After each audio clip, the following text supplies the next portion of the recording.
And that world will be navigated in no small measure by India and its 1.4 billion people and the effect they will have all over the world.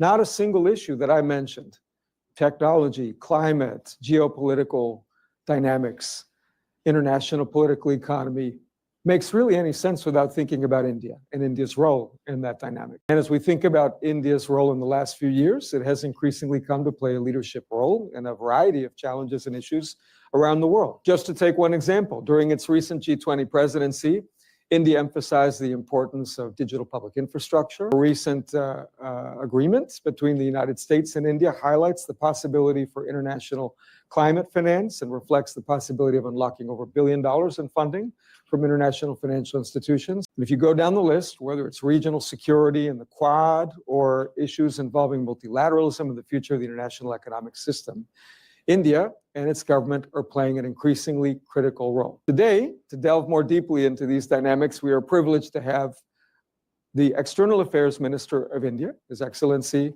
S. Jaishankar.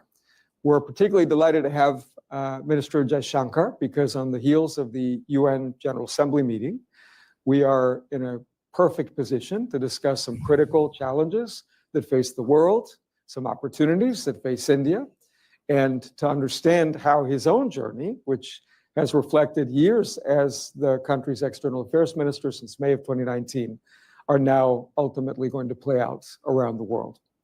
Dr. Jaishankar brings a perspective to his role that is informed not only by long years as a diplomat, but also by what I would call a scholarly perspective. He's a fellow political scientist. We like political scientists at Carnegie. Welcome.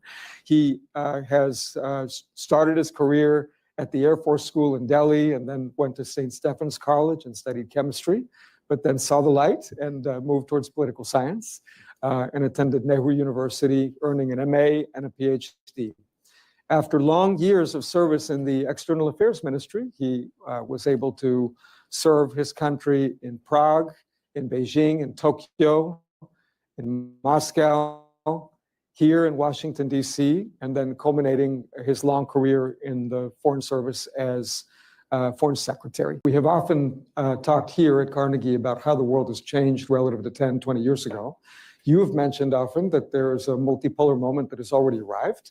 You also sometimes use the term multi-alignment to describe India's relationship to the world, and that comes on the heel of many decades in the past when India referred to non-alignment.